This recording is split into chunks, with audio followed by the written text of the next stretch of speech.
Happy holidays, Barrel King family. Perhaps you're still in the middle of it. I am through it. I am home, and we did Rachel's family like a week ago, and then we all went over to her parents' house, and it was a huge thing. And then yesterday we hung out with my parents and watched some TV.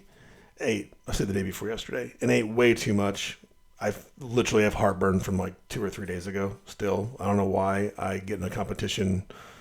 It's like my eyes definitely bigger than my belly, and I don't know why they fight. But I'm paying for it. If you're still in the middle of it, almost through. You're almost there. Hopefully, everybody got to drink some fun pours. I kind of look forward to. I think now is sharing my bourbon and drinking my bourbon with my loved ones and friends. Well, loved ones. I love my friends too. But so I have taken over Rachel's office here because I needed to kind of get some space and privacy to do this. This is about a week earlier than normal. Usually we do this like on the first, or I don't know, maybe the couple days before the first.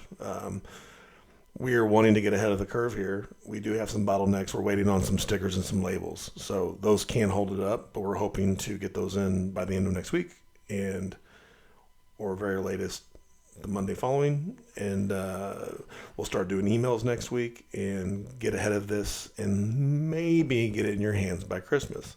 That's the goal. So everybody should have their November stuff by now. We haven't heard anything that would lead us. Otherwise, we go through and kind of spot checked and look like everybody has got it. If you haven't, please reach out to us, either at the info at Old Road or to our messenger, either my personal one, Rachel's personal one, or the Bourbon and Bourbon, or did Bourbon and Bourbon have a messenger? Nope, it'd be us. So reach out to us, let us know.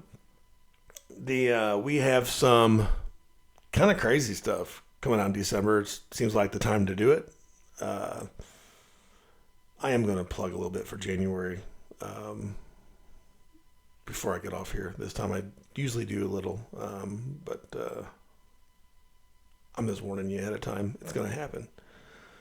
So the first, and these aren't ready. This is going to be something like the tater sticker that'll be on this. We're calling this Sugar Plums. It is a Bur Rye. It is batch 72. It is around 50% bourbon and 50% rye. It's close. I'm just going to give you approximates. The actuals will be on the tater. So I'm just going to try to keep it streamlined because it's hard to listen to specifics if I don't have them on paper, and I don't have those on paper for you to like paste up there, and I don't have it on the tater sticker for you to stare at. I'm going to actually pour it as well. Man, let me give that a shake. I'm probably going to go in here with it. I'm going to save that tulip for the end. Pour it into my Bourbon Junkies glass. Dan and Sean just sends me shit all the time. They're the best. So what this is let me roll into.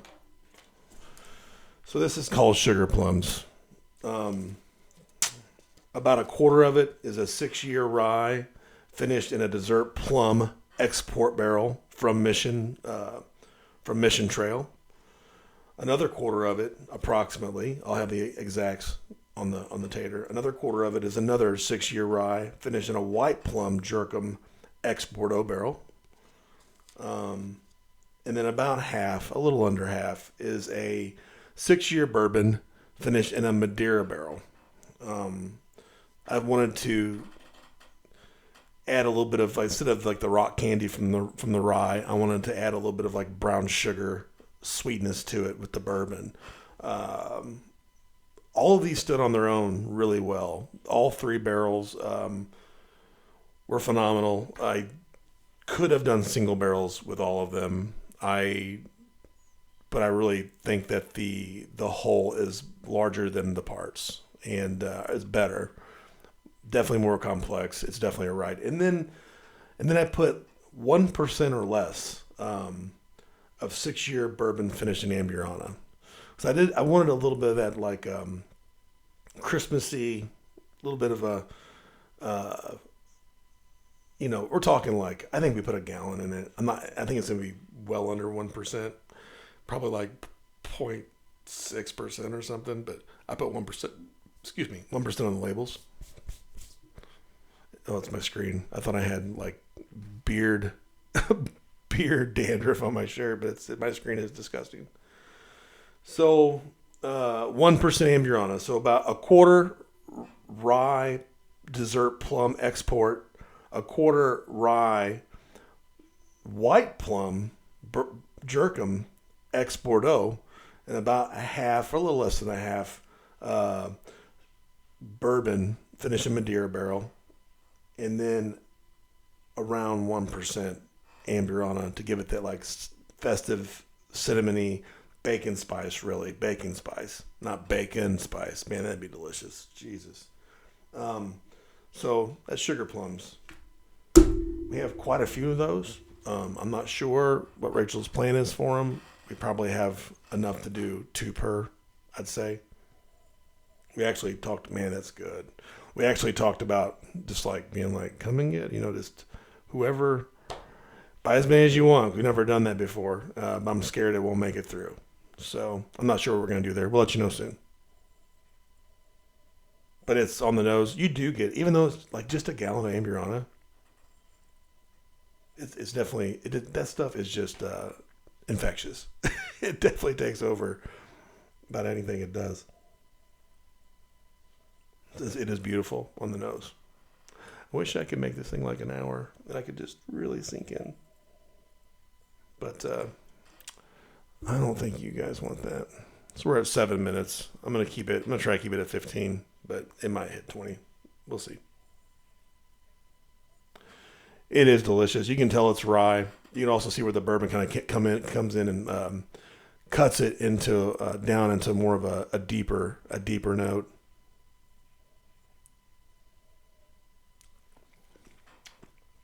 Oh man, it's sugar plums. It is plum dessert. It's bright, like orange marmalade. It's like there's some citrus.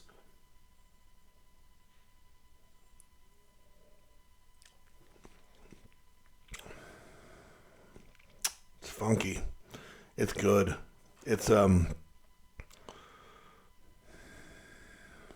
the retro hell is definitely get some wine notes. Man, it's going to my head fast too. Whew.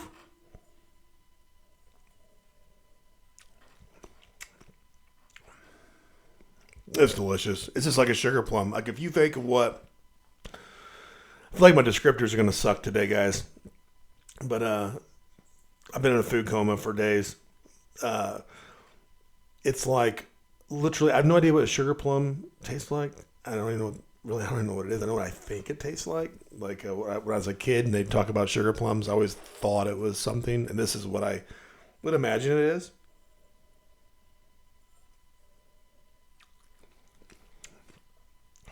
It coats well. The Amburana is really light, but it's there. It kind of covers everything a little bit. The burr rye is kind of like got that glassiness, that how the rye comes in with like a rock candy. I'm going to say even like a little bit of herbalness. And then the Madeira bourbon like sweetens that up and just kind of fills in all the potholes on that.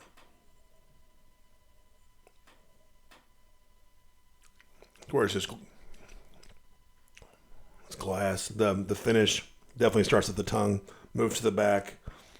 It's a lot of fun. It's I kind of had something in mind when I started, and I'm proud that we did hit it. And I hope that you really enjoy this. I think if you like a burr rye, you'll love it.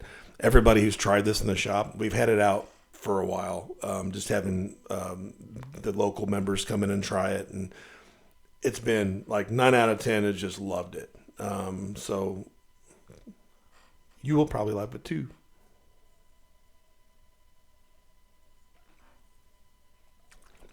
So much fruit.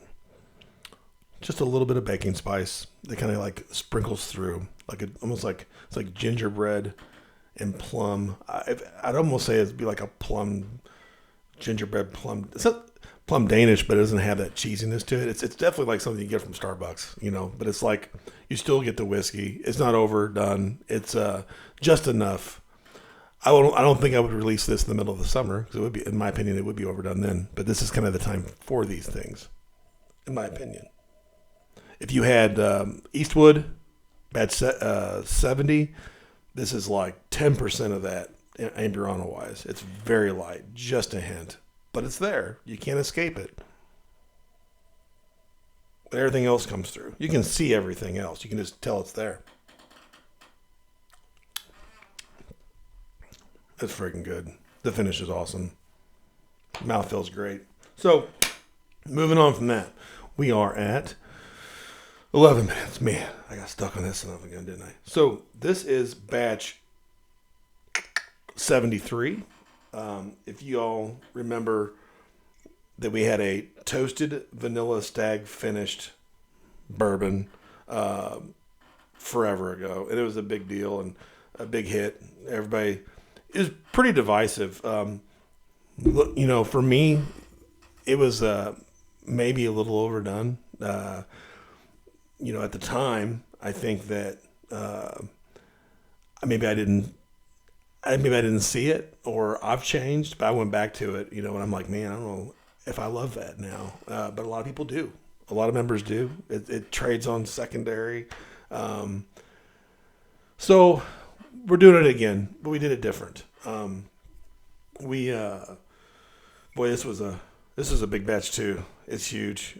We started out, I did not want to go as big, but we ended up with it was like 150 gallons. It was like, what are we doing? But it was another week or two of blending. Just me and Joey just nonstop trying to pin it down and get it perfect. So we actually took the exact barrel that we used last time for the vanilla, which when you buy these vanilla barrels, you buy them from a barrel broker, and they it doesn't necessarily mean it was used to house vanilla. Like they probably add vanilla to it. It's like an ex bourbon barrel, vanilla barrel or whatever. So we just found our favorite vanilla that we use from Mexico and put vanilla in the same barrel months ago, and then spun it periodically, and then until it was all just basically sucked into the wood. And that's what we used. I know that I think some people are afraid to say that. I know everybody does the honey barrels. They do it themselves. Like the Blom brothers were putting their own honey in, and I think that there's certain places that talk about having their own hives. So we're not, and frankly, I think some of the stuff that you get from some of these places, these barrels, I'm not sure they use the best of what ingredient that is, and we're pretty picky about the ingredients, and especially the vanilla we use at home. And we ran into the vanilla we use at home while in Mexico on vacation, so it's like the best. So anyhow, that's what we used for this saying, because once you also like put like a vanilla something or any kind of anything into a stag barrel, it's over. You can't use that stag barrel for anything but what that is. So we just reused the same barrel for the stag portion, and it did add some stag to it, but we went further than that. So the juice, I got to read again, guys. So the juice in this, I'm going to try to kind of deconstruct this. I haven't even really went over this myself. I've thought about it, but it's really just, I'm going to do it as we go. The toasted portion, really we did that at the end. So we took bourbon and put bourbon into a mix of 15-gallon heavy char and toasted barrels. Okay. So MGP from 53-gallon barrels, 6-year-old, put into, and I think it was 5 when we did it, but now it's 6. We put them into 15-gallon barrels, heavy char, toasted. Okay, and I'm talking like several. It was ridiculous. and then let that sit in there for. I mean, it's been I think it's been a year. Then we took those, combined those, and put those into stag barrels. And actually another MGP barrel. So like one MGP barrel and then stag barrels.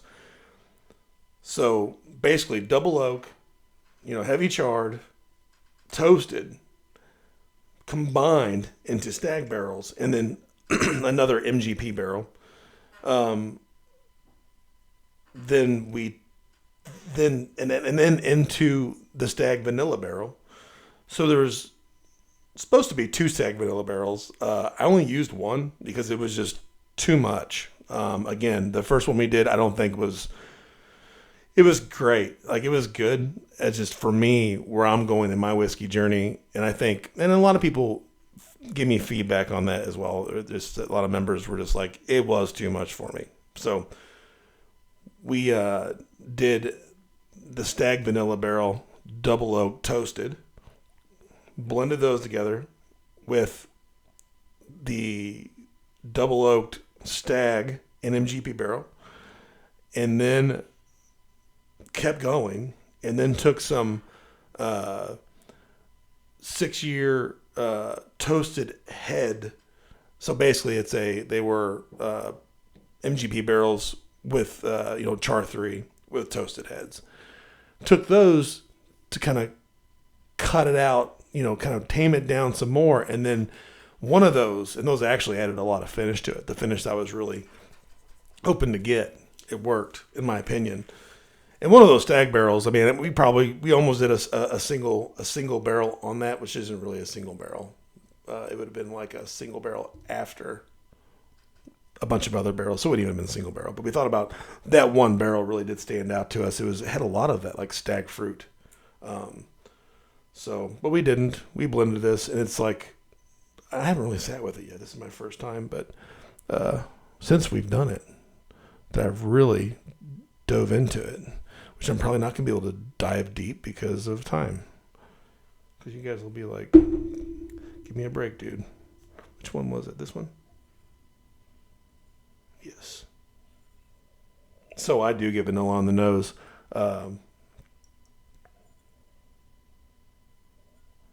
Definitely vanilla on the nose, but it's not even close to being as heavy as the last one. I get that stag too. It's like that proofy stag. You can tell it's like double barreled. It's just there's a lot of complexity there.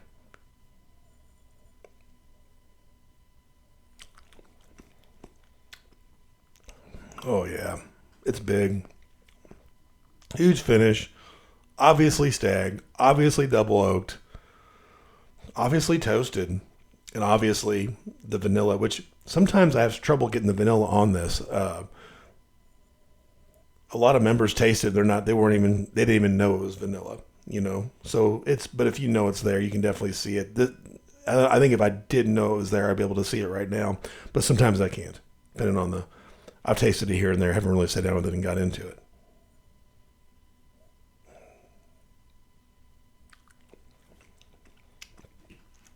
Dude, it's good. Again, the finish, the palate movement, it's good. Man.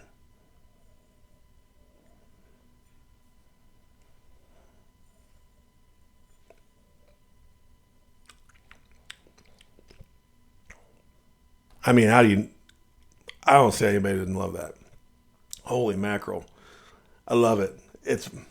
There's definitely the vanilla there, but it's hardly there. And if you're a big finish person, it's hardly there for sure. If you just like straight bourbons, you're gonna be able to tell it's there. It's just, but it is not overpowering. It's like literally, I'm gonna say it's 10% of what the last one was, maybe 20%. It is a fraction of what that last Stag Junior toasted Mexican vanilla was.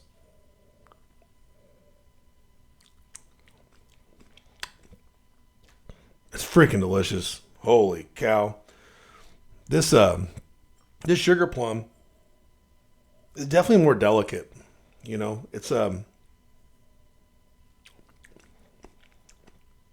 bright and delicate. Flavors are there. It is a porch pounder for sure. But this one's big, in my opinion. It is like the plum finishes well too. It's just more intricate and delicate. This one just says, here we go. Here we come. Get ready. Dude, that's good. I'm happy with it. You know, it's what's the sense in doing a vanilla finish if you're not going to have a little bit of vanilla in it, or taste a little bit of vanilla essence coming out of it. You can definitely tell it's there. It is not heavy. I mean, it's delicious. There's a lot of that too. I'm not sure how we just went down the dead damn tank gets us in trouble. I'll tell you right now. The batches are definitely getting bigger with that tank. We need to figure out how to hit our goal a little sooner. So I had to start over, went through and looked at all the feed, and it didn't get a lot of the audio. So I think where I left off is the vanilla toasted stag finished, heavy char, all of it, double barreled. This is delicious. I love it. Killer. So the next one, the third offering, will be this Washington Bourbon Society Knighted. So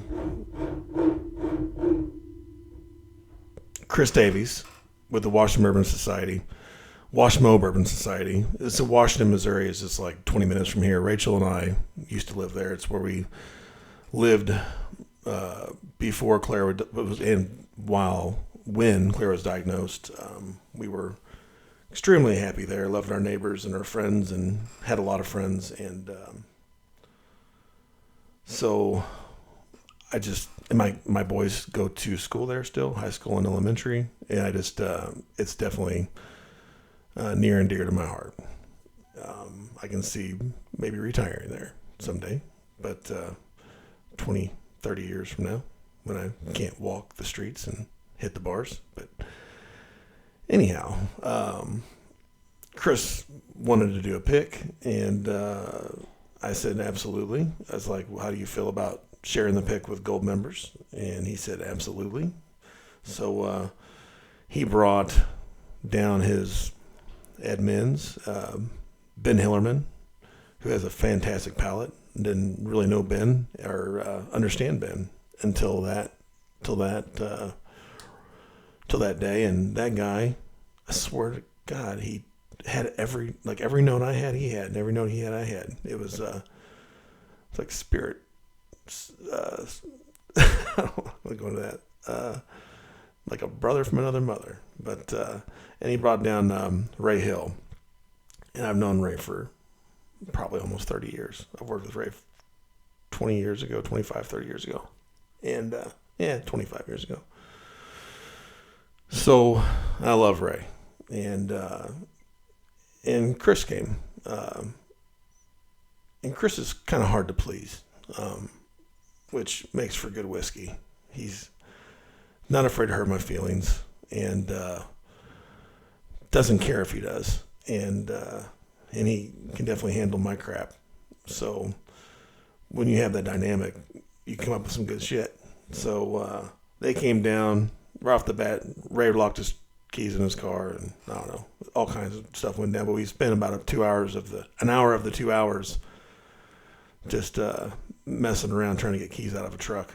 But when we did get to it, it ended up being really just picked a great one. I'm surprised we got how far we got in the hour. It was unreal. We definitely were lucky, and we ended up with blending a wheated with a 21% rye bourbon and some EC18 Elijah Craig 18 finished bourbon, and it was baller, but definitely needed some more work. We had to cut it short.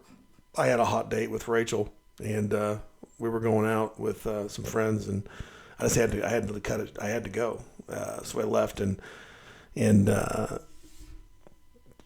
basically said, "Hey, Chris, do you want to fine tune this thing?" He said, "Absolutely." He showed up, and we wanted to kind of honor the guy, Ray and Ben, the time they put in, and then we literally spent all day just going back and forth, and fine tuned it, and it ended up being a baller pour, in my opinion. So it's 114 proof. Washmo Bourbon Society. I'm going to show you we're going to put silver on the neck, wax, and to kind of, because there's the old bridge is kind of what, when I think of Washington, Missouri, I remember looking at that old bridge and just warms my heart. With a Mark Twain quote, some Missouri kind of a stopping grounds up this way, Mark Twain's, and we're going to get rid of that batch 23. That's a placeholder, but that's what's going to go on it. And, Washington just means a lot to us. It's going to be, more to come, but it's going to be kind of showcased at the Old Dutch, which, Ben and Nicole are like family to us. They are family, chosen family. They were there for us big. They really showed up. And I'll talk about it more later, probably with Chris, but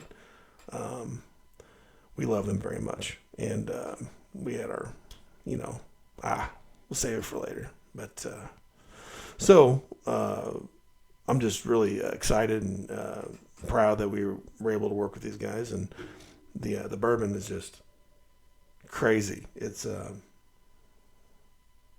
definitely, so it reminds me a little bit of 64. 64 for me was kind of, I didn't love it.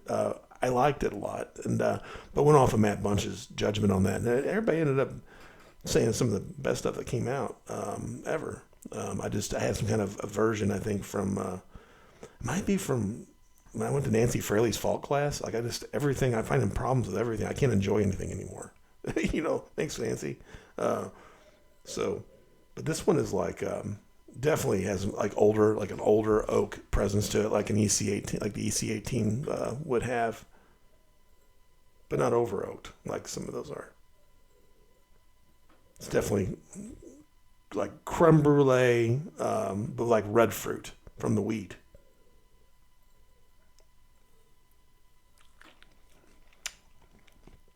It's so freaking good. It is delicious. It's you definitely get like the sugars, some citrus, all the things you expect out of a 21% rye bourbon MGP, and then you bring in that funky wheat, and it's just delicious. And the EC18, we worked on this all day, and like I said, Chris he's a tough critic, and I just wanted him to get excited. He just wouldn't get excited. It took literally 5 hours, man, of nonstop trying to fine tune this before he got, and he still wasn't like, oh, this is amazing. He didn't like go crazy, but he's just like, yeah, this is it. This is really good. I'm like, well, I'm glad, I'm happy to please you, sir. So it's killer. It's a great night. It's definitely off profile for a lot of our nights too. Like it's different than any night we've put out. So definitely feels more age, like there's more age on it. You can just like the wheat kind of makes the rye bourbon fresh. It's delicious. So it's a strong lineup, guys. I'm just going to put this out there. January is going to be stupid. Very excited. We have some exciting news coming. Like really big news. Something that I've been working on for a long time is finally coming to fruition. And it's all about you guys. I hope that you are excited about it as I am. I'm sure you will. Some people will probably pass out. Big news coming your way real soon. It's we finalized it last week, and it's hang on to your seat, folks. It's going to get exciting, and we do, like I said, January is going to be. We do have it ready. I've been working on it for a while, and it's going to be kind of back to the basics, but it's going to be badass, and so a lot of fun shit coming. I got to meet Eric and Ashley Brown and their son Jackson last night. So you know, they've been here since the beginning. It really puts things in perspective. 18 months ago, maybe 19 months ago, we were, we had these barrels, we had a bottler, we were running out of money, and we just waiting for construction to finish. Had no electricity. It was obviously a problem, and we had to put something out. Eric was one of the ones that was there in the beginning. A lot of you were. And if you're here now, like thank you so much. Like if it wasn't for everyone watching this, no matter when you came in the door, we would not be here. Period. This is like a dream. Like I came and it really put it in perspective last night. I never met Eric. We've had minimal online connection. Of course, I feel like he's a best friend, but I've just never met him. And so they come in, they're from Florida, and just to think that when we put out our first 4 barrels in March with no electricity, I keep saying that, but you have to imagine no heat, no cooling, no electricity, no light. We had to open up the door for light. We threw a extension cord over the wall to the bike shop, who was nice enough to let us use his electricity. But sometimes if we blow that breaker, he wouldn't be there. So then we were like running off of air. Had to figure out how to get air into. It was crazy, and we weren't really ready to do that in March of that year, but we had to. We were running out of money. We had just enough money to go into the Ascots. I think I borrowed a couple thousand from my mom and my dad to do the Ascots. So it was just, we had to. I was like, we didn't do something this month, we are in trouble. And so we did. And man, just you guys, Eric and you guys was there, and made it happen, and believed in us when there was nothing. We were just fighting for our lives and Claire's life, and we were just really there. We knew what our purpose was, and it was just to get home, care for her. That's all that mattered. And man, you guys were there, and you guys are there, and it's just amazing. Just to sit there and look around and think about, because I was able to kind of say, Eric, it's been almost 2 years, and here we are. And man, guys, we have built this amazing community, and it doesn't even feel real. So I don't know. It's just a lot of perspective, a lot of contrast, to think about where we were, in all the help and all the support, and you guys just being part of this. And I don't know. I just sometimes it's just like I want to pinch myself. So we just cannot do this without you. And thank you so much. It's just a true blessing, and I love you guys so much. And thank you so much for being there and just believing in what we're doing. And you guys, we have created such a community, and we are changing, the way this process is done. This is nobody. This is so unique, and this community is so unique.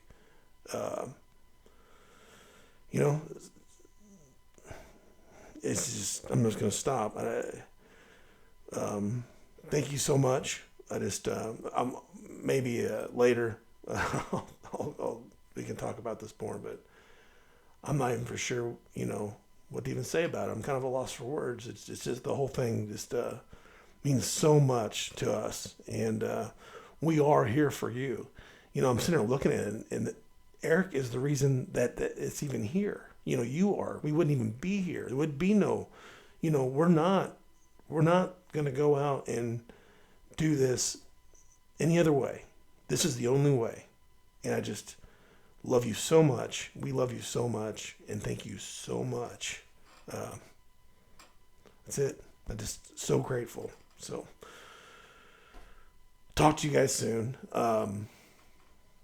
Love you guys so much. Thank you so much. And I hope that you enjoy this whiskey as much as I do. And I just, I'm so grateful for every one of you. Love you guys.